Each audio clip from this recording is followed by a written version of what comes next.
There are texts that may seem to be only history, yet in truth, they are maps of the mind. There are words we may have read hundreds of times, but only when we listen with depth do they unfold the hidden secrets of creation, of peace, and of abundance. This journey is not for those who wish to skim lightly across the surface, but for those who hunger to gaze into the very root, why the outer world mirrors the inner mind, why imagination holds the power to shape reality, why forgiveness can unseal the flow of creation. This is a 16-part journey where the scriptures are read as a mirror of consciousness, where every parable becomes a precise guide to transformation. Part 1, the beginning and the foundational question. Asterisk challenging the traditional way of reading the Bible, pointing to a deeper layer of meaning concerning consciousness and the workings of the mind. The Bible has been read, preached, and interpreted for thousands of years. Yet most people have stopped at the surface layer of the stories. They argue over historical locations, dates, characters, and miracles, while few realize that these very pages are also a sophisticated map of consciousness. When the Bible is read only as a historical record, people often become trapped in contradictions or feel it is distant from the realities of life today. But if you read it as a book of sacred codes, where every line reveals the principles by which consciousness operates, then you will uncover a treasure long forgotten. Imagine that behind each parable, each symbolic image, lies a formula showing how thought takes root, how emotion directs the current, and how willpower transforms the unseen into the seen. At that point, it ceases to be about unfamiliar people from the distant past and becomes the story of your own life in every living day. A parable about the seed is not just a moral teaching, but a mirror reflecting the quality of the soil of your mind. The story about the Garden of Eden is not simply about a lost place, but a reminder that heaven or hell both spring from the state of consciousness you cultivate. Here the essential question arises: for how long have you been reading the Bible through the eyes of an outsider, instead of through the heart of a creator seeking to find himself? When you see the Bible only as imposed law, it appears rigid and distant, but when you read it as a reminder of the hidden power within thought, you discover that not a single line is wasted, and every detail is placed to awaken you. Notice how every story, from Genesis to Revelation, shares a single theme. They describe the movement of consciousness from the beginning to the end. They are not merely recounting what once happened, but showing you what is continually happening within your own mind. If you allow yourself to perceive this deeper meaning, you will realize that history is only the veil. Behind it lies the unchanging truth. Thought is the seed, word is the bridge, and action is the hand that harvests. Entering into this way of reading, you see the Bible no longer as something far away, but as a manual for daily practice. It shows you how to pray, not by begging, but by declaring with certainty. It teaches you that evil is not an independent enemy, but creative energy misdirected. It affirms that your true identity is not your personal history, but the divine image that was established from the beginning. And when you awaken to this, you understand that your journey is not to seek a God somewhere distant, but to stir the stream of creation already alive within you. If your outer world is filled with chaos, the Bible reminds you it is only the mirror of a conflicted mind. If you wish for change, begin within. That is the hidden layer of meaning so rarely contemplated. The difference lies in whether you dare to ask the question, could it be that the pages you have read are speaking about you, about the very thoughts you hold, about the very emotions you nurture? And if this is true, then everything in your life, from success to failure, from joy to sorrow, moves according to the same principle encoded in the scriptures thousands of years ago, when that light breaks through, you no longer see the Bible as a book to worship from afar or to debate over, but as a mirror in which to behold yourself, and as a path to practice. Every story becomes a map, every character a symbol of the very spiritual forces moving within you. And only then do you truly step into the journey the Bible has intended from the very beginning, the journey of discovering and mastering the creative mechanism of the human mind. Part 2, the mentalist framework. Asterisk, asterisk the Bible as a map of the mind's operation, encoding the universal principles of thought, emotion, and consciousness. If you view the Bible merely as a historical record, you will see a long sequence of events and characters, sometimes strange, sometimes contradictory, sometimes impossible to explain. But if you look at the Bible as a map of how the mind operates, an entirely different order emerges. Every page, every story, every image is a spiritual code pre-written to describe how thought moves, how emotion colors reality, and how consciousness weaves the fabric of experience. What you call creation, success or failure, joy or suffering, all of it is seeded from these very principles. Ask yourself, have you ever read a familiar passage of Scripture only to feel that a single line suddenly spoke directly to you, forcing you to pause, to reflect, and to sense something beyond the literal meaning? That moment is a glimpse into the mentalist depth, the depth that sees the Bible as a mirror of spirit. In that light, a parable ceases to be a story for the crowd and becomes a cipher unlocking your own mind. The difficulty is that most people do not know how to read it this way. They see surface contradictions and conclude the Bible is outdated. They argue about historical context, forgetting that these stories point to universal laws of consciousness. Eden is not a garden, but the pristine state before the mind fell into separation. The desert is not merely a harsh land, but the emptiness where thought is purified in preparation for illumination. The cross is not only an instrument of execution, but the spiritual image of surrendering the old self so that new consciousness may rise. When you read this way, you recognize that every detail has meaning.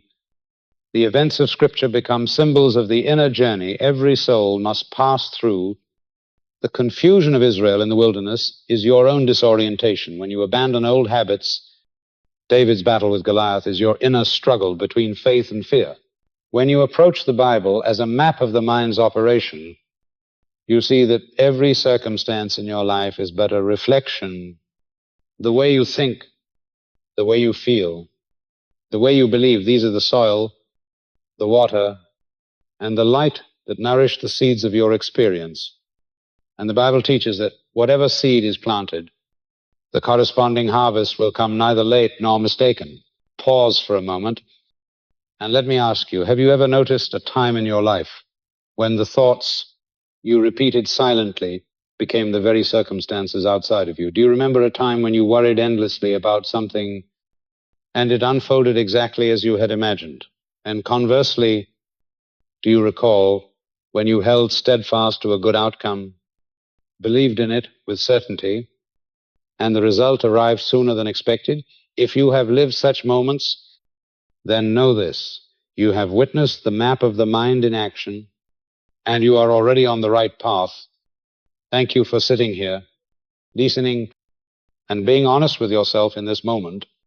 Your very presence proves that you do not seek to understand the Bible only at the surface, but you long to touch the deeper realm where consciousness meets the divine. From now on, whenever you open the Bible, you may ask yourself, what state of consciousness does this story reflect? What spiritual law does this parable reveal?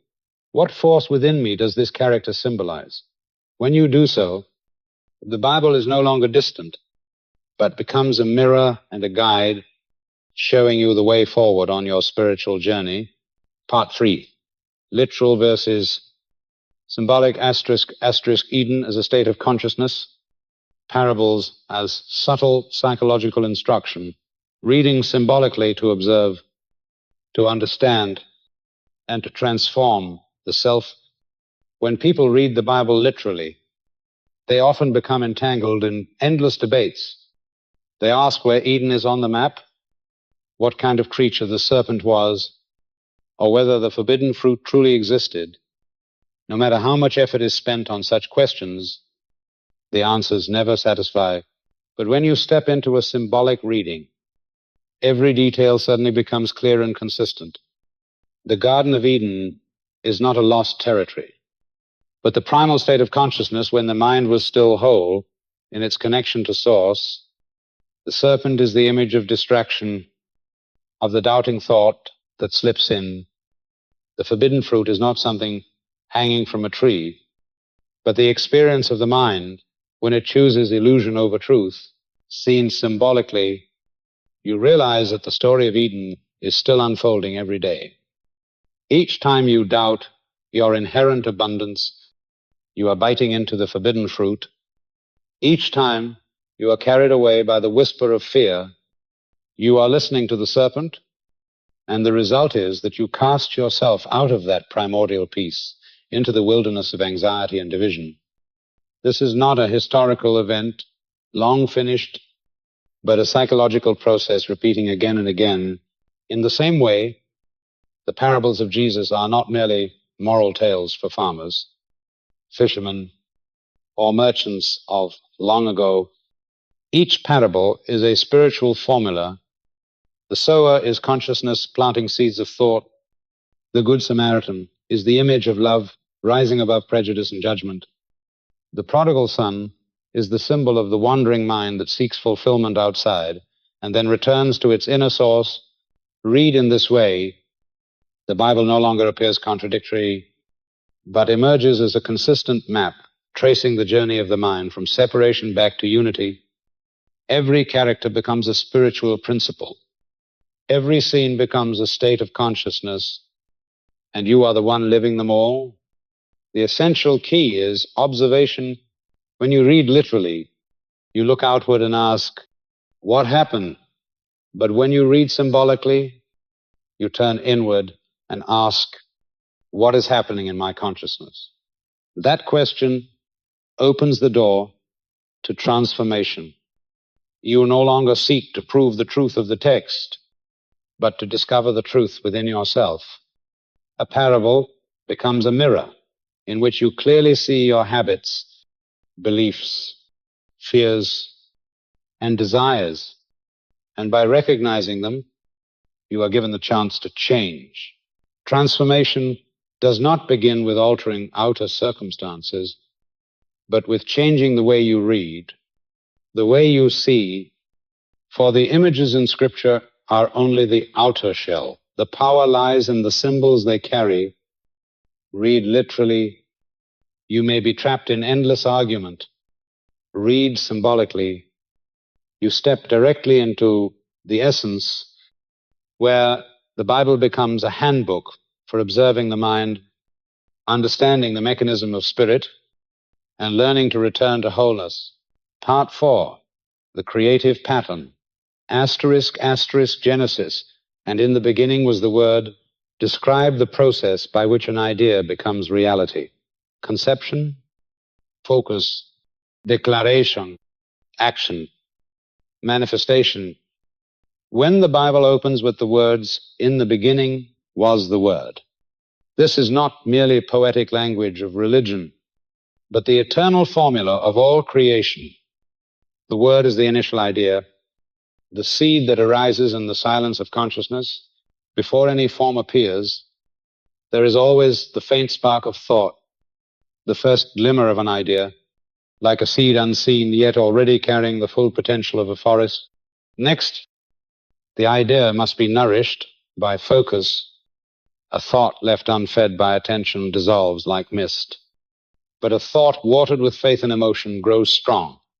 Focus is the sunlight and the water for the seed of spirit. You can see this in your own life. Whatever you think of repeatedly, especially when infused with strong feeling, inevitably finds its way into outward expression. The next step is declaration. When you give voice to an idea, that is the moment you convert the invisible into directed energy. Speech is not mere communication. It is a command to the subconscious, an order issued to the entire mechanism of the mind. The ancients understood this, which is why prayers, affirmations, and sacred words were repeated over and over, so that they would be carved into the depths of consciousness. After declaration comes action. Action is the bridge that carries the unseen into the seen. An idea without action remains only a seed on paper. But consistent, steadfast action is the sowing of that seed into the soil, the patient tending until the day it breaks forth into life. Finally comes manifestation. Reality does not fall upon us by chance. It is the inevitable outcome of the sequence. Idea, focus, declaration, action. This is the immutable creative pattern the Bible described from the very beginning. And the wonder of it is that this process does not belong to God alone, but is the very mechanism by which the human mind operates each and every day. Think back to moments in your own life when you carried a dream, thought of it daily, spoke of it as though it were already real, acted persistently upon it, and then one day found yourself touching the result. That was not a miracle, that was law. If today you recognize that this same pattern is at work in your life, you will also begin to understand why there are desires you have held but never fulfilled. Perhaps the idea was never nourished by faith. Perhaps your words declared the opposite of what you longed for. Perhaps your actions were inconsistent. When you awaken to this law, you cease complaining and begin adjusting. So ask yourself now, what idea are you nourishing? What affirmations are you repeating? In what direction are your actions moving? If you see clearly, you will already know how your future is being written. And if you have listened this far and feel within you the truth that this can be applied to your own life immediately, I invite you to leave a comment below.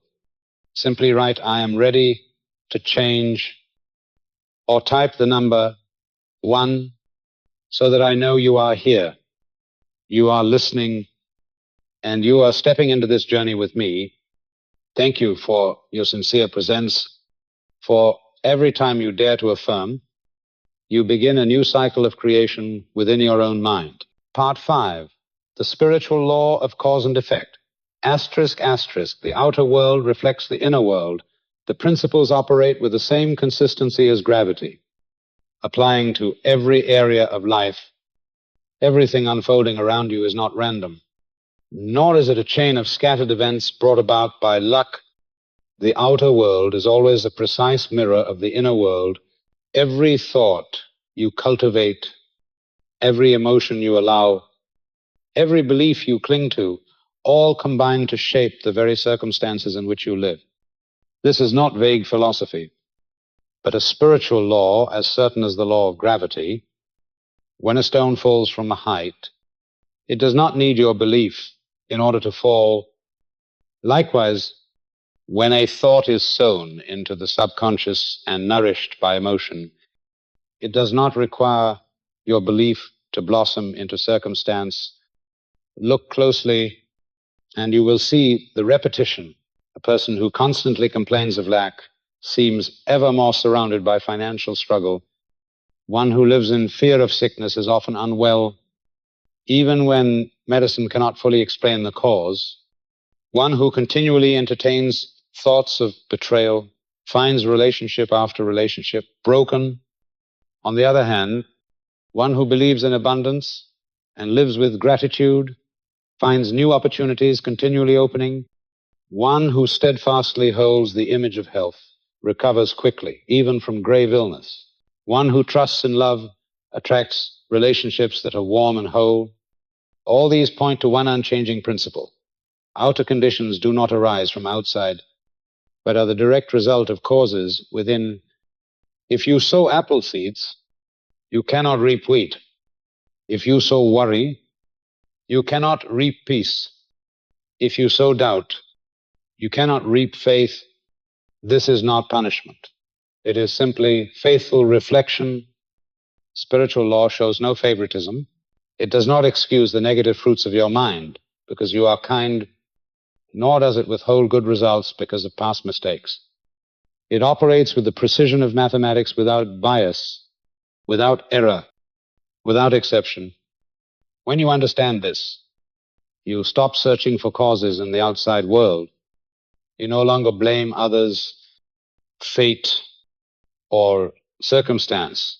You return to the essential question: what seeds are being sown in my own mind? Crises do not come to destroy you, but to reveal the soil of spirit that needs tending.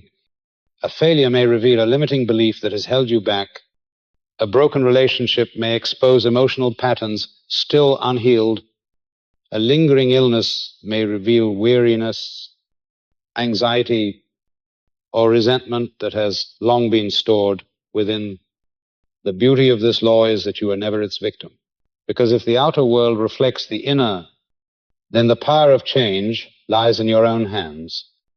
Alter thought and feeling, and you alter result, just as when you look into a mirror, you do not scrub the reflection to change the image. You change your real face. The world is the mirror, and you are the one shaping it. Picture the entrepreneur beginning a venture. If his mind is filled with fear of failure, his decisions will be hesitant. Good opportunities will slip by, and his fear will prove itself true. But if he plants within his mind the firm conviction that success is possible, if he focuses and acts with decisiveness, then in the very same market, under the very same conditions, the outcome will be utterly different. It is not the market that has changed, but the inner mirror projecting outward. An artist may create or feel blocked, not because inspiration comes and goes at random, but because of his inner climate. When his mind is tight with tension and self-criticism, the flow of creativity is dammed. But when he cultivates gratitude and openness, ideas stream forth naturally. It is his state of mind, his beliefs, that shape his creative experience. A family may live in harmony or in discord, not primarily because of finances, but because of the spiritual atmosphere they share. When each heart is heavy with suspicion and resentment, the household feels like a desert. But when even one person begins to plant forgiveness and love, the atmosphere shifts and the entire family is transformed. The spiritual law of cause and effect is present in every corner of life. It does not wait for some far-off future. It operates now. A thought repeated today will become tomorrow's experience. A belief nourished today will shape the circumstances of the days to come. And if you persist in planting positive seeds, the harvest will surely arrive. Whether sooner or later, it cannot fail. What matters most is constancy. The subconscious does not distinguish between seeds planted deliberately and seeds dropped carelessly. It simply receives and nurtures whatever is repeated and charged with emotion. Thus, a complaint voiced again and again carries as much power as a carefully trained affirmation. A worry fed daily will surely appear outwardly, just as an image imprinted again and again burns itself into memory. Here lies the key. You do not need perfection to apply this law, only awareness and persistence. Each time you notice a negative thought, you may choose to stop and replace it. Each time you are swept by fear, you may return to affirm peace. Each time you are tempted to complain, you may choose gratitude instead. These small choices, repeated steadily, are what truly reshape a life. The spiritual law of cause and effect is the foundation of every religion, every philosophy, every civilization. It is described in many images, yet its essence does not change. Some call it sowing and reaping. Some call it cause and effect. Some call it seed and harvest. And you, whether you know it or not, are always the sower. Look at your life today, and you will see the results of the seeds you planted yesterday. If the harvest does not satisfy you, do not despair. You can begin sowing anew this very day, and tomorrow must be different. The outer world reflects the inner world, and that reflection is as certain as a law. If you understand and cooperate with it, you will no longer live in helplessness. You will know that every condition, favorable or adverse, is an opportunity to re-examine the soil of spirit and plant again. This is the foundation of true freedom, for nothing outside can impose your destiny. Only your own mind has the authority to shape your life. Part 6, True Nature and Identity. Asterisk, asterisk. In the image and likeness describes the structure of creative consciousness. Humanity is the channel through which divine ideas seek expression. When the Bible declares that man was created in the image and likeness of God, countless generations have taken it as a religious comfort, a statement of human dignity and moral worth. But looked at more deeply, these words are not metaphor. They are a precise description of the structure of consciousness. Humanity is not merely a physical form, but is etched with a spiritual essence. You are woven of the same creative substance out of which the universe itself is woven.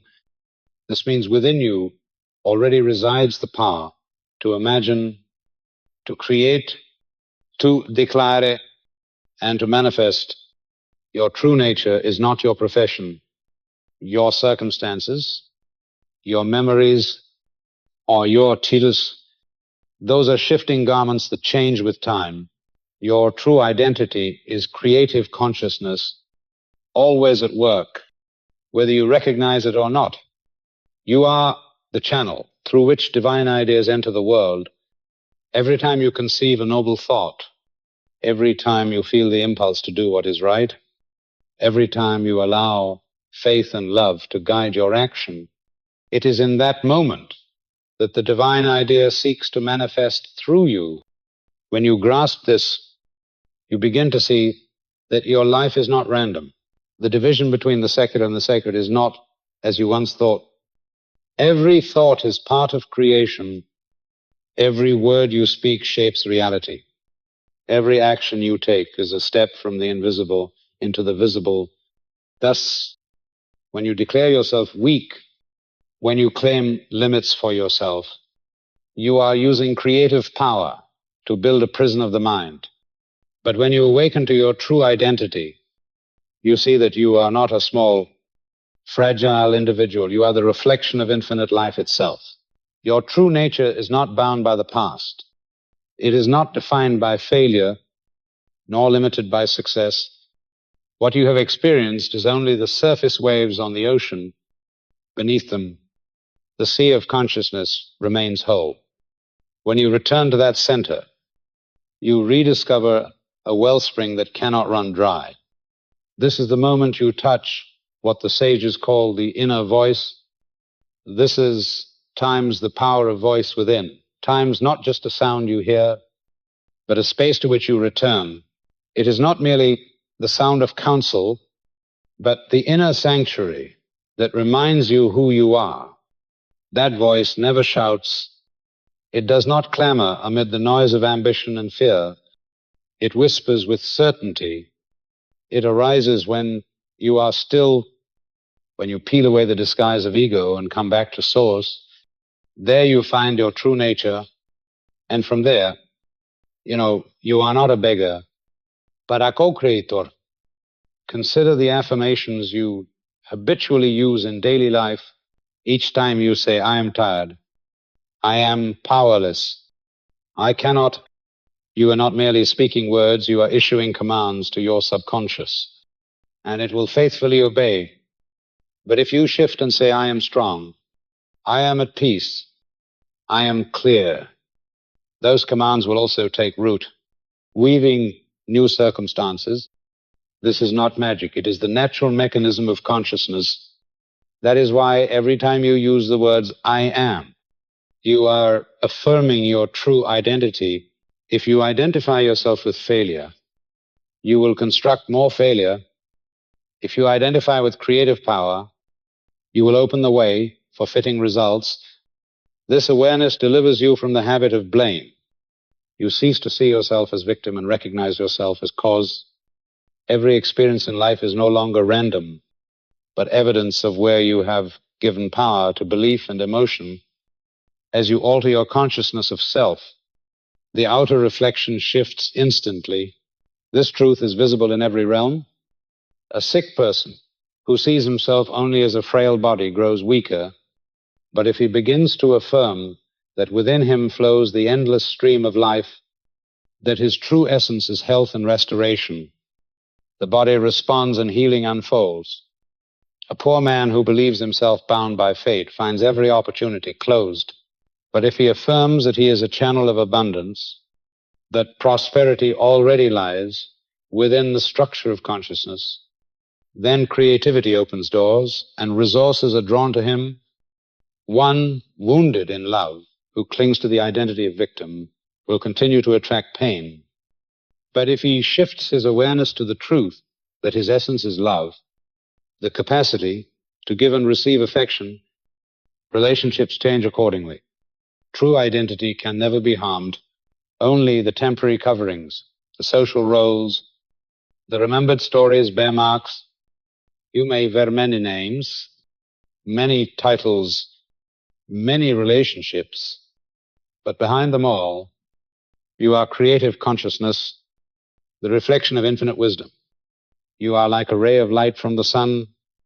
The ray may be hidden by clouds, but its essence never changes. So too, you may be obscured by fear and limitation, but your deepest identity remains radiant and unaltered. When you live from that identity, you no longer need to prove anything. You do not chase after recognition from without, for you already hold the highest recognition within. You do not scramble for strength is already in your design. You do not struggle to become another, for you already bear the image and likeness of creative source. The only task is to remember, to believe, and to act from that place day by day. Practice the return to the inner voice. It is not silence merely for rest, but silence to listen and to recall. Let every word you speak reflect your true identity. Let every deed you do be an expression of love, wisdom, and strength. Then you will not only alter your own circumstances, but you will stand as living proof that humanity itself is the channel through which divine ideas seek expression. And once you deeply understand this, you see that life is no longer a struggle to acquire, but a journey to express. You are not running from lack, but allowing abundance already present to shine forth. You are not battling disease, but affirming the life that is. You are not crying out for love, but releasing the love already within you. This is your unchanging identity. And this is the doorway to true freedom. Part 7, From Victim to Co-Creator. Asterisk, asterisk, hardship is feedback from mental patterns. Evil is not an independent force, but creative energy misdirected. When people see life as a string of events imposed from the outside, they cast themselves as victims of fate. They believe suffering comes from random forces, from luck or misfortune, from the unfairness of the world. But the deeper truth, repeated by the sages across ages, is that every circumstance is a reflection of inner mental patterns. Difficulty is not an enemy on its own, but a mirror showing you where the mind is in need of adjustment. What we call evil, seen through this lens, is not a separate power opposing you, but creative energy turned in the wrong direction. Fear, division, hatred, and doubt share the same essence as faith, love, gratitude, and courage. The difference lies only in focus and application. When you direct the mind toward lack, you generate the experience of poverty. When you direct it toward worry, you produce insecurity. When you direct it toward resentment, you create broken relationships. No force outside yourself is doing this. It is your own mind operating under law, which also means you are not a powerless victim. You are a co-creator, using your own energy to write your story. Picture sunlight. It does not discriminate. It does not choose. It simply shines. If you direct it to nourish a tree, the tree flourishes. If you concentrate it to ignite fire, flames arise. The light does not change, only the use to which you put it. Human consciousness is the same. It can nourish and bring forth, or it can destroy and suppress. The issue is not its essence, but its direction. When you realize this, you no longer fear external powers, for you understand that creative authority was placed in your hands from the very beginning. Many live their whole lives in the role of victim, always asking, why did this terrible thing happen to me? But the true question is, what mental pattern did I cultivate that allowed this circumstance to appear? That question is not to assign blame, but to bring light. It removes you from passivity and places you in the seat of creation. But once you see the cause, you can alter the result.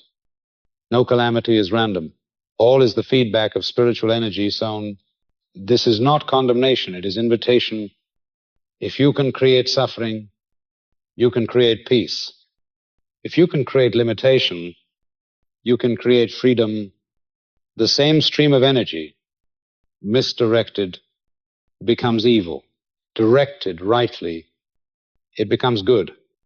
This view changes everything about how you face adversity. Instead of fearing or resenting it, you learn to see it as a signal. Like a compass, it shows you where you are veering from truth. An illness is not punishment, but a reminder that you have lived too long in anxiety or strain. A failure at work is not the end, but a signal that you must change your belief about your worth and capacity. A broken relationship is not only loss, but an opportunity to uncover emotional patterns you have unconsciously repeated. When you understand that evil has no entity of its own, you no longer struggle against it. You simply withdraw the energy you have fed it and redirect it. Fear exists because you nourish it. Stop feeding it with attention and emotion, and it dissolves. Resentment exists because you cling to it. Release it, and it loses power. Darkness never conquers light. It exists only where light has not yet appeared. Your true nature is light, and darkness is but illusion when energy is misdirected. This realization opens the path to freedom. You no longer live as a victim of events, but as a co-creator with the universe. Every thought you choose, every emotion you sustain, every word you utter is a tool of creation. You cannot control every circumstance, but you can always choose the direction of spiritual energy. When you choose love instead of hatred, you alter the flow. When you choose gratitude instead of complaint, you transform conditions. When you choose courage instead of fear, you open a new door. This does not mean life will be without challenge, but instead of seeing challenges as enemies, you view them as opportunities to refine creative power. Like a craftsman forging a blade, fire and hammer do not come to destroy, but to strengthen. Hardship does not arrive to break you, but to help you recognize your authority, to shape experience. With this understanding, you rise to another level of living where you no longer ask, why did this happen to me? But instead, how shall I use this creative energy to step into freedom? The inner and outer worlds are not separate. You are the bridge. When you see yourself as a victim, you close that bridge. When you know yourself as a co-creator, you open the current between divine idea and reality. That is when you live true to the image and likeness you were given. That is when you cease fearing evil and begin transforming it into opportunity. And in that moment, you step out of the invisible cage of limitation into the freedom of spirit, where every energy is ready to serve the good you choose to bring forth. Part 8, prayer redefined. Asterisk, asterisk, not begging, but aligning with truth and abundance already present, shifting the frequency of consciousness rather than manipulating outer conditions. Prayer has long been misunderstood by many as an act of pleading, as though humanity were standing before a distant power, bowing and begging for mercy. Such an image plants deep in the subconscious the notion that we are small, helpless, and dependent on persuading some external force to change our destiny. Yet the Bible, read with spiritual eyes, reveals an entirely different meaning. Prayer is not supplication, but the reorientation of consciousness.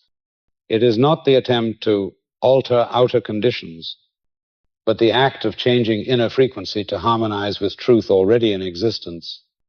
The essence of prayer is a return, drawing the mind away from the waves of anxiety and lack, back to the ground of peace and abundance. When you pray in its true sense, you no longer cling to circumstance. You no longer see the problem as the final reality, but you choose to look through it to perceive the deeper truth, that life is already abundant, love already complete, healing already present. Prayer is union with that truth. In fact, prayer has never meant persuading God to change his mind. The Creator is not swayed by our pleas, nor altered by our emotions. What changes is our consciousness, and when consciousness changes, conditions follow. Therefore, prayer is not asking for something new to appear, but opening our eyes to see what has always been. It is the shift from the frequency of lack to the frequency of abundance, from fear into peace, from doubt into unwavering faith. Imagine listening to music. If your radio is tuned to the wrong frequency, all you hear is static. The music itself has never stopped it, is playing in fullness, lacking nothing, but you cannot receive it. Prayer is the act of turning the dial, tuning consciousness to the correct station. Abundance, love, strength are always present, but you must adjust the inner frequency to receive them. When this happens, the outer picture shifts, not because the external world was manipulated, but because your mind has aligned with a higher level of reality. In true prayer, there is a subtle process. First comes recognition. You acknowledge that there is a creative intelligence at work beyond all limitation. Next comes denial. You deny the supremacy of lack or suffering. You do not deny their temporary appearance, but you refuse to grant them authority to define reality. Then comes affirmation. You declare that life, love, abundance, and peace are the underlying truth. Then thanksgiving, not to persuade, but to confirm that you have already received, that good is already present. Finally, you repeat this process whenever the mind drifts back to anxiety or doubt. The essential thing to understand is that prayer does not change law. It brings you into cooperation with law. Your thoughts, emotions, and words are seeds. Prayer is the conscious sowing of those seeds into the cleared soil of the mind. When you sow seeds of abundance, you are not surprised when the harvest comes. When you sow seeds of peace, you are not puzzled when life grows calm. This is not a random miracle. It is the process of working with spiritual law. If one prays in desperation, continually affirming lack, that prayer only deepens suffering. If someone says, "Take away my fear," while their mind is filled with images of fear, it is the fear itself that becomes the true prayer. Real prayer is not repeated begging, but a shift in the inner climate. When the inner climate changes, the outer must reflect it. Think of the image of Jesus before performing miracles. He never begged for wonders to occur. He simply affirmed the truth that they already existed in spirit. He declared Lazarus alive before Lazarus walked out. He broke bread and gave thanks before the multitude was fed. These are clear demonstrations that prayer is not asking, but knowing. It is the certainty that what you declare in spirit will appear in form. Redefined prayer is the movement from victim to co-creator. You are no longer passive, waiting for outside intervention, but active, aligning your consciousness with inner truth. Every time you sit quietly, breathe deeply, and affirm the life flowing through you, you are praying. Every time you give thanks for the good already present, instead of worrying over what is not, you are praying. Every time you speak a positive affirmation and act in harmony with it, you are praying. This is why prayer is never wasted, even when results are not immediate. Every time you reorient your consciousness, you are sowing new seed, and seed, by law, will blossom in due season. Prayer does not merely shift one situation. It gradually transforms your entire inner atmosphere, creating a new climate where peace and abundance become natural. Therefore, do not pray to ask for something to happen. Pray to change yourself. Do not attempt to manipulate outer events. Adjust the frequency within. When you do, the world outside will mirror the new harmony, and you will realize that prayer is not a cry in the night, but an affirmation in the light that truth is already with you, that abundance is already present, and that your mind has returned to the frequency of life itself.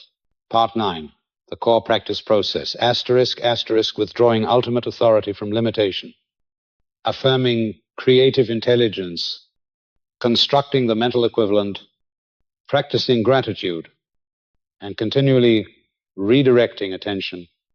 Every process of spiritual creation requires a clear practice. Without it, awareness remains only theory, while life continues to repeat its old cycles. The core practice begins with withdrawing ultimate authority from limitation. This does not mean denying the existence of challenges, but refusing to give them the throne of your mind. When a problem appears, instead of treating it as final reality, you recognize it only as the temporary result of past mental patterns. And when you cease to believe in its ultimate power, its influence weakens. The next step is affirming creative intelligence. This is the return to source, where consciousness remembers that a stream of wisdom, strength, and love is always in operation. When you affirm this, you are not adding something new. You are simply adjusting awareness to harmonize with reality already present. Such affirmations may be as simple as, I live in abundance, I am guided by wisdom, I dwell in peace. Asterisk.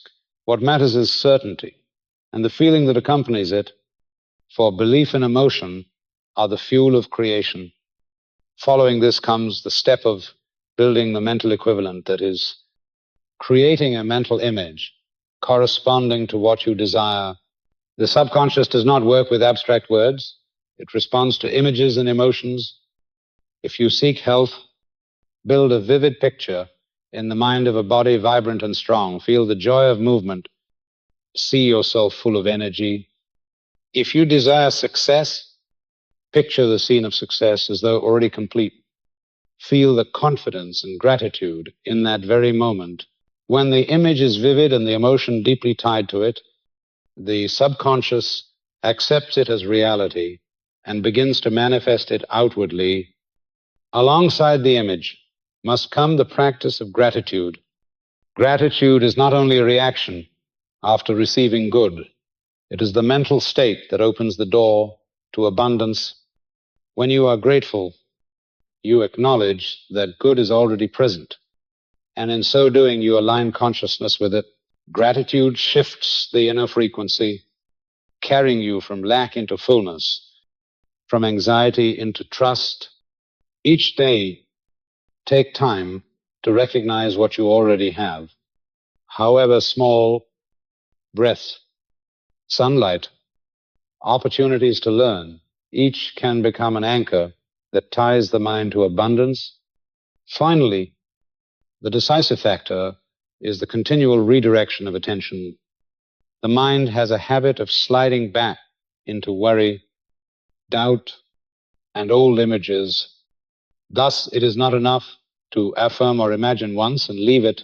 You must practice noticing when you have fallen into limitation and immediately bring the mind back to the right image. This is not forced effort, but training like a muscle strengthened by repeated lifting. Each redirection builds spiritual strength.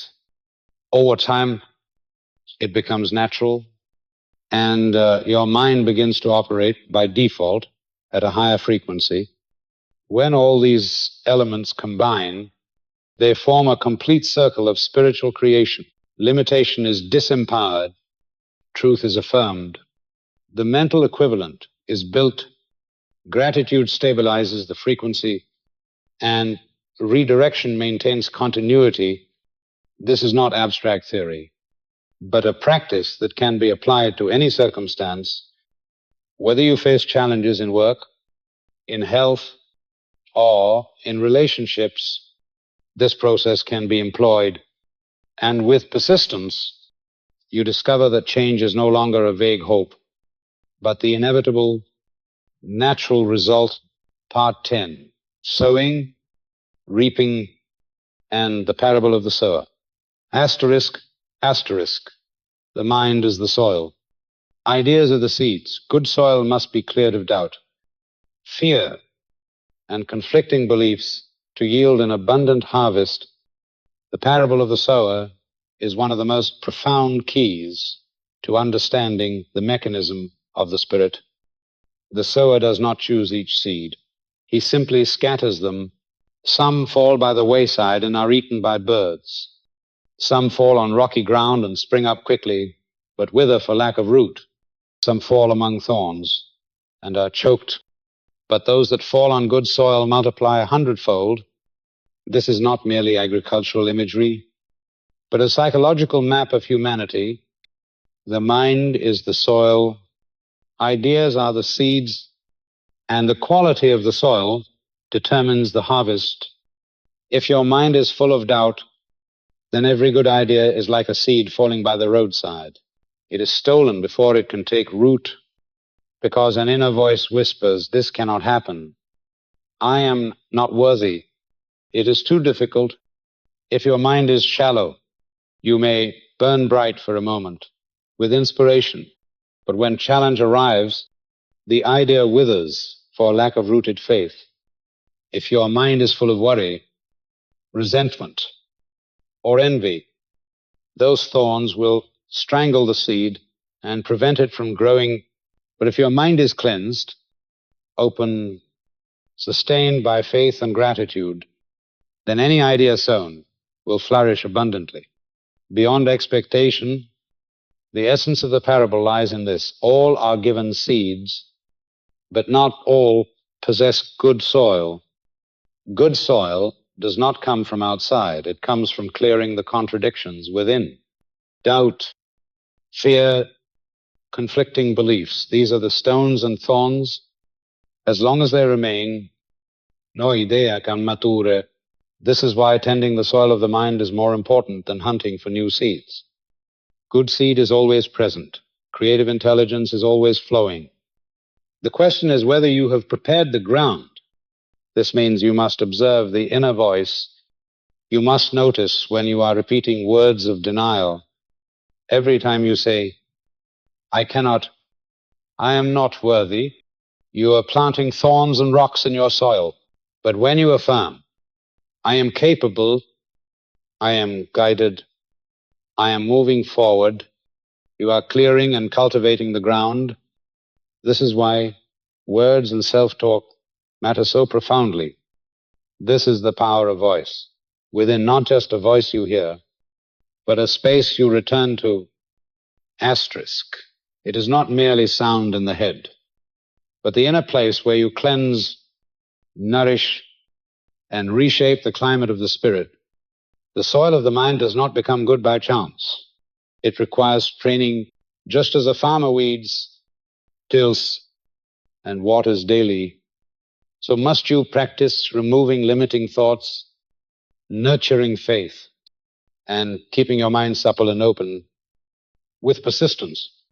The soil grows fertile, and any seed that falls will blossom.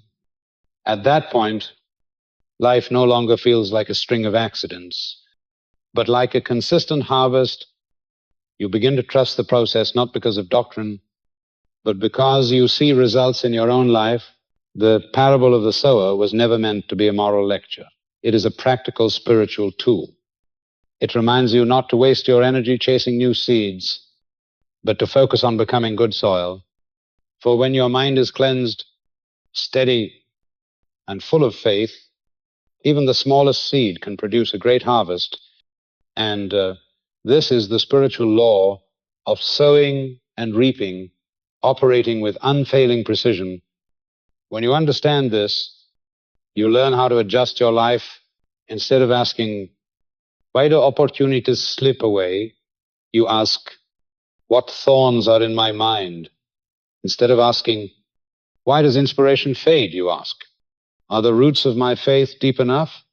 Instead of asking, why do ideas fail to manifest? You ask, is my soil suffocated by worry and contradiction? These are the questions that bring you back to the central task, tending the soil of your spirit. And when you do this, the harvest becomes inevitable. The mind is the soil, ideas are the seeds, and the law of sowing and reaping is unchanging. Each day, pay attention to what you are sowing and how you are tending the ground. For in the end, your life does not reflect the number of seeds cast, but the quality of the soil that held them. Part 11, mental hygiene, law and grace, asterisk, guarding against unconscious habits. Law responds precisely to accumulated patterns, while grace accelerates transformation when consciousness aligns with truth. Mental hygiene is a concept rarely spoken of, yet it determines the entire quality of spiritual life. Just as the body must be cleansed daily to remain healthy, so the mind must be watched and purified to keep consciousness clear. Otherwise, unconscious habits silently build up like dust on a mirror, dulling the reflection of truth. Every thought, every emotion, every inner whisper is a stream of energy entering the atmosphere of the mind. Repeated often enough, these streams form patterns, and those patterns are exactly what the law reflects. Spiritual law operates with absolute precision, like gravity or magnetism. It does not judge, it does not bargain, it does not favor one over another. It simply mirrors back the atmosphere of consciousness you sustain. If your mind is full of anxiety, the result will be situations that perpetuate anxiety.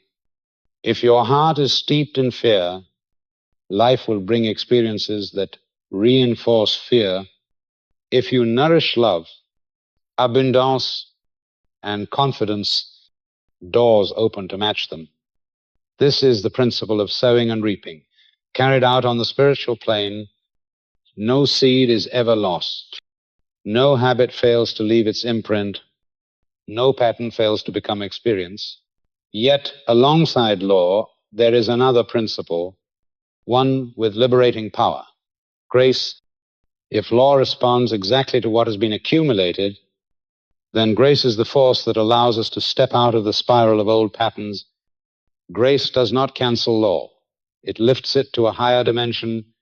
When your consciousness truly aligns with truth, when you return to your divine identity, grace appears like a current that swiftly dissolves patterns that by law alone might have taken years to unwind. It is like a wind clearing the clouds so that the sun shines through instantly. What does this mean? It means you are never imprisoned forever in your past.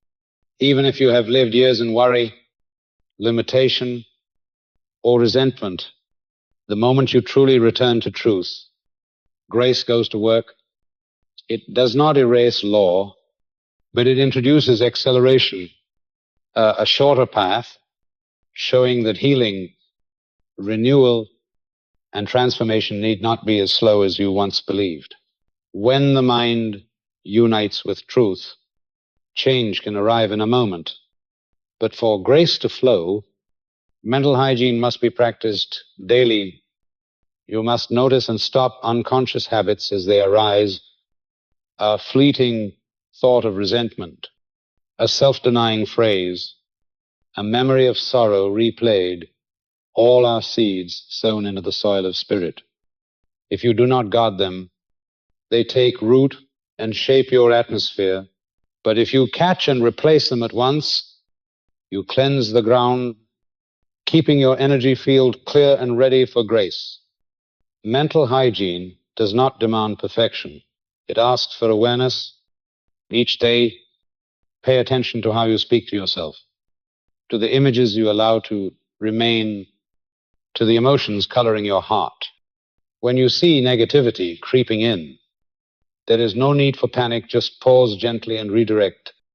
A single affirmation, a deep breath, a grateful thought, all can restore you to alignment.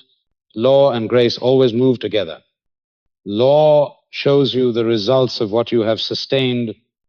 Grace offers you the chance to step into truth the moment you are ready. One who has spent years in addiction may transform in an instant when he opens fully to truth. One long submerged in fear may find peace the moment she returns to her true identity. One weary with failure may awaken suddenly by choosing to believe abundance is already within. This is why guarding the mind and opening to grace are inseparable. You keep the soil clean through awareness and discipline, and you open the door for the divine current to touch you, accelerating healing and renewal. In that union, you are no longer bound by the accumulations of the past, but step into the freedom of the present. Mental hygiene, law, and grace weave together into a single process. You are both accountable for the seeds you plant and continually offered infinite opportunities to renew and begin again. And in that meeting point, you discover the true power of cooperation with creative intelligence, to live aware, to sow rightly, to keep the mind clear, and to trust that grace is always ready to lift you beyond every limitation.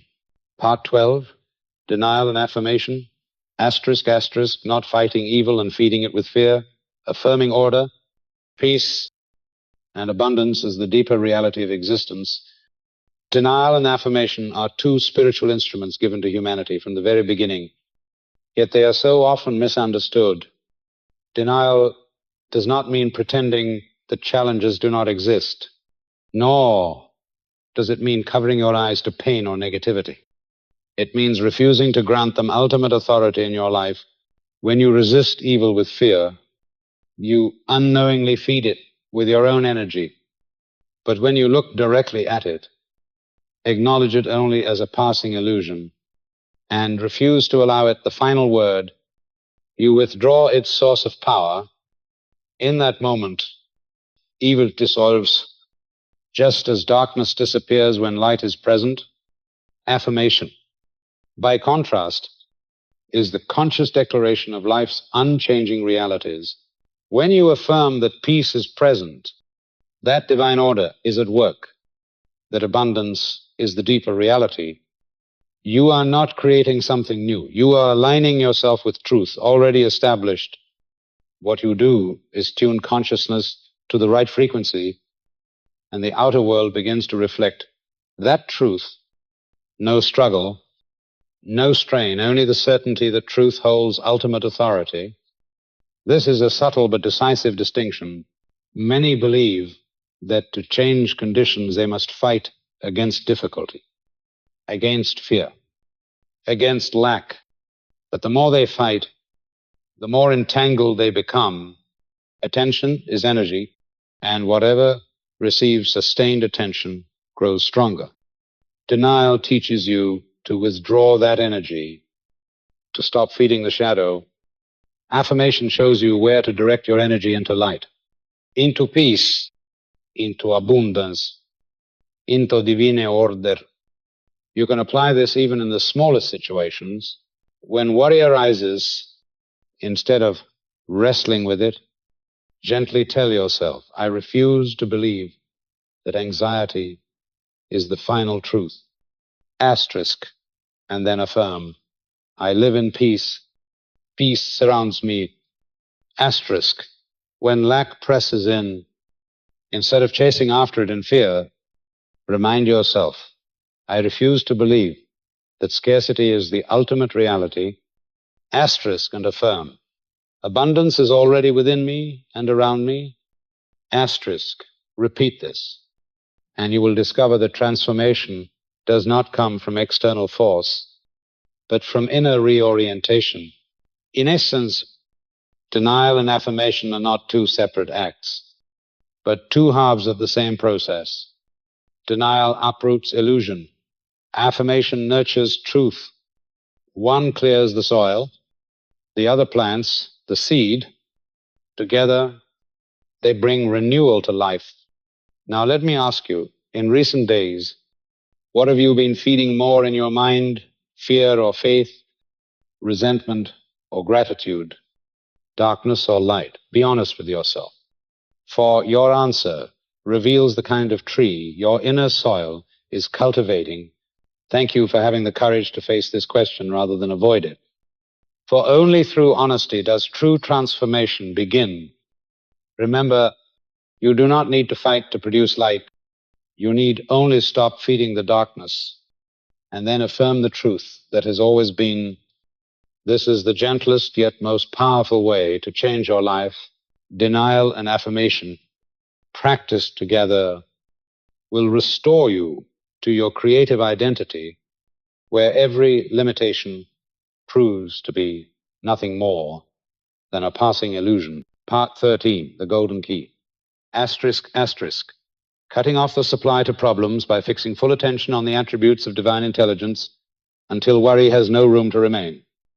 The golden key is a spiritual method of utmost simplicity yet tremendous power. Instead of confronting the problem head on, you deprive it of all the energy it feeds upon by turning your attention wholly toward divine intelligence. No analysis, no struggle, no frantic search for solutions with the intellect. You need only center on one thing, the changeless qualities of the creative source.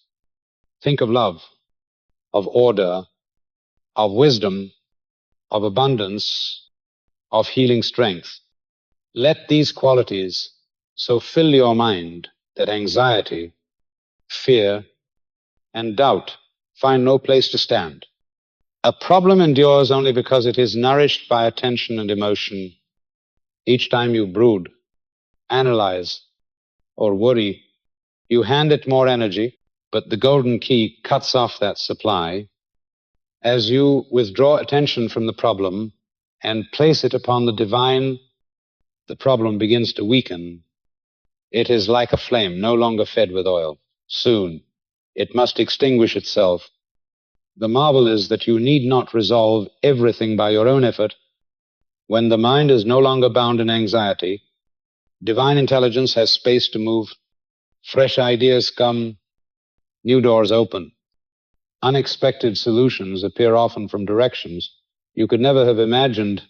For this reason, the golden key is not mere comfort.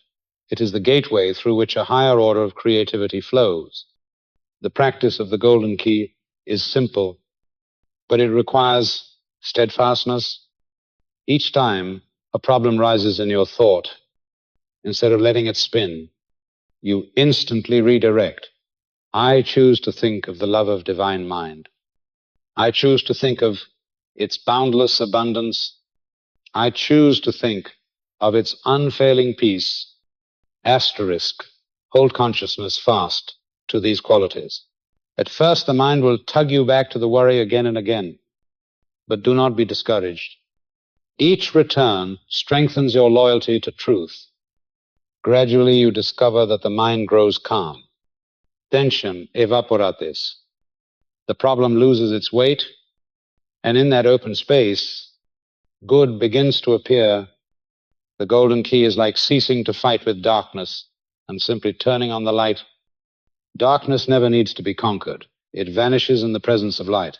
This method may be applied in any situation: financial difficulty, strained relationships, illness, or in a fear. Each time you choose the golden key, you choose to place ultimate authority in divine intelligence rather than in circumstance, and once your focus has shifted, reality itself shifts in response. The golden key reminds you that you are not the bearer of all burdens, but the channel through which infinite strength expresses. Hold to this key, and you step into freedom where problems no longer dominate the mind, and where solutions naturally reveal themselves as the inevitable fruit of alignment with truth. Part 14, Imagination and Faith. Asterisk, asterisk, imagination as the creative mold. Jacob's ladder as the flow of ideas between the infinite and experience. Faith as the certainty of law in operation. Imagination is the first mold of all creation. No structure, no invention, no turning point in life has ever appeared without first passing through this mold. Within the space of consciousness, you have the power to form images, feelings, and scenarios before they take shape in the outer world. This is not idle daydreaming. It is the first stage of creation. Whatever you hold firmly in imagination, coupled with emotion, will inevitably find its path into material form. The image of Jacob's ladder in Scripture is a vivid testimony to this mechanism. Jacob beheld a ladder set between heaven and earth, with angels ascending and descending continually. This was not merely a mystical dream, but a metaphor of imagination as the connecting bridge. Ideas rise from the realm of the infinite, bathed in the light of truth, then descend into lived experience. When you imagine a good possibility, you are sending it up the ladder. When you sustain it with faith and feeling, it returns not as illusion, but as concrete circumstance. Faith in this process is not vague hope, nor self-persuasion. Faith is the certainty that spiritual law is in operation, that what you affirm in imagination will manifest in experience. It is like the farmer sowing seed into the soil, confident that harvest is sure, without doubting or digging up the ground each day to see if sprouting has begun. Faith does not ask whether it will happen. It knows it has been sown. It is preserved in the mold of imagination, and it must be reflected by law. The difficulty for many is that they use imagination in the wrong direction. They imagine failure, illness, or lust, and label it reality. The subconscious does not distinguish right from wrong. It accepts the images and nourishes them. When imagination is joined with fear, it shapes conditions of darkness.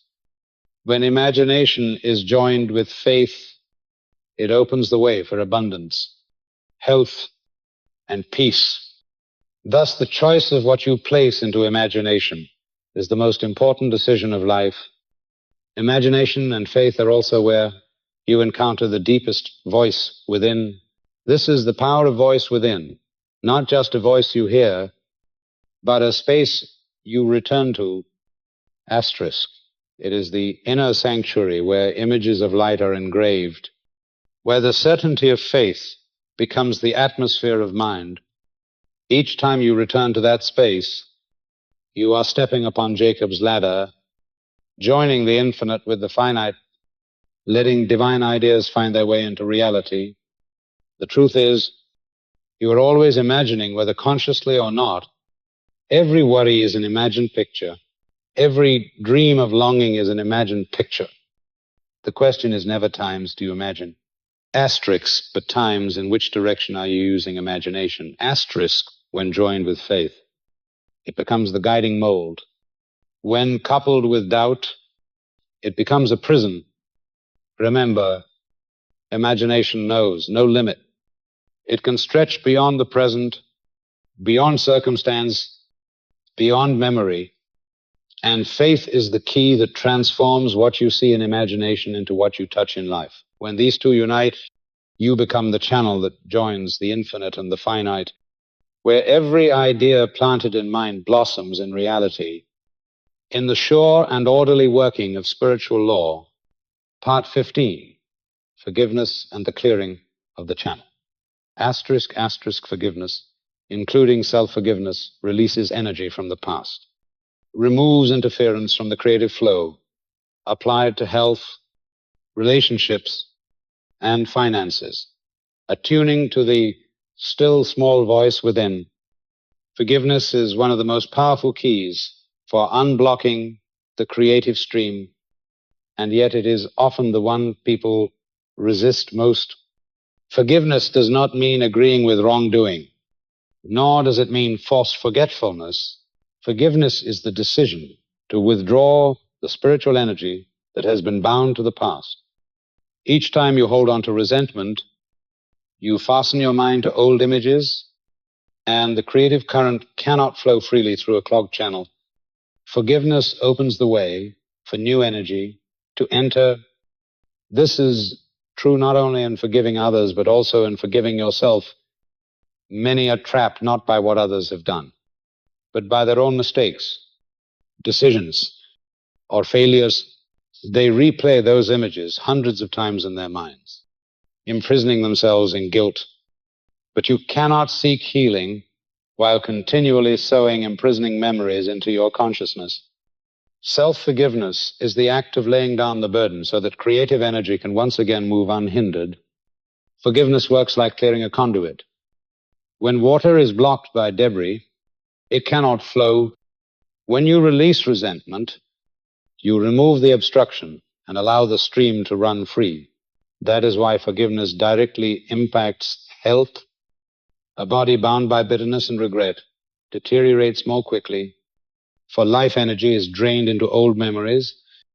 But when you forgive, you create space for the body to recover, for the immune system to strengthen, for vitality to move naturally again. In relationships, forgiveness is the ground of renewal. If you carry old verdicts, you will forever see the other through the lens of the past. In that condition, no relationship can truly be reborn. Forgiveness does not always mean reconciliation, but it always means release. It restores you to freedom, so you may love anew, no longer obscured by unhealed wounds. In finances, forgiveness is just as vital. Few realize that resentment and guilt can block the flow of prosperity. When you believe you are unworthy, when you reproach yourself for past decisions, you create a subtle resistance in the mind. Money and opportunity, nothing more than energy, will avoid the place that is closed. Forgiveness here is the acceptance that you are worthy of abundance, that financial mistakes are not sentences but lessons for growth. Above all, forgiveness returns you to the stillness where you can hear the still small voice within. When the mind is noisy with anger, guilt, or accusation, you cannot hear the guidance of divine wisdom. But when forgiveness clears that inner space, you begin to sense a gentle leading. It is not dramatic or loud, but a quiet intuition, a calm certainty, a tender whisper in the soul. As you learn to heed this still small voice, you find it always guiding you toward peace, creativity, and wholeness. Thus, forgiveness is not merely a moral act, but a practical spiritual instrument. It releases energy from the past, clears the channel so the creative stream can flow, and restores you to inner guidance.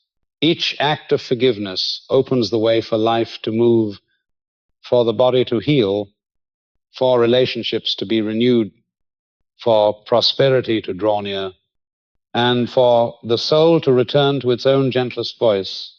Part 16, Daily Discipline and Conclusion. Asterisk, asterisk, establishing a morning, noon, evening rhythm to anchor spiritual habits, seeing challenges as opportunities for training.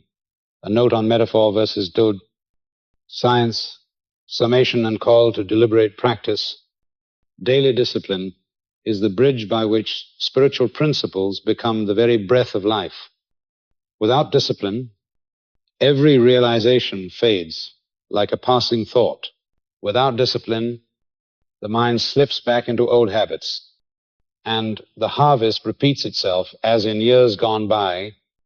But when discipline becomes foundation, the new seeds you sow are given both time and environment to take root, to grow, and to bear fruit. One of the simplest yet most powerful practices is to establish a rhythm of morning, noon, and evening. In the morning, set the spiritual tone of the day with affirmations, creative imagery, and moments of stillness. This is the time of sowing, the hour of planting new seed. At noon, in the midst of the whirl of work, pause for a few minutes to remember the truth from which you live. This is the watering of the seed, ensuring it does not wither in the dust of daily life. At night, reflect on the day with gratitude for the good. Refuse to let the mind dwell on limitation, and sow fresh images for tomorrow. This is the gentle covering of the soil so that the seed may rest in peace. Maintaining this rhythm, you are building a steady spiritual climate, and within that climate, the principles we have explored throughout this journey cease to be theory and become natural habit. You begin to see that challenges are not enemies. Each trial, whether pressure at work, illness, or conflict in relationship, is an opportunity for training. They are like weights in the gym. They do not arrive to destroy you, but to strengthen your spiritual muscle. When you learn to see in this way, you no longer ask, why has this hardship come to me? But instead, which quality shall I train through this?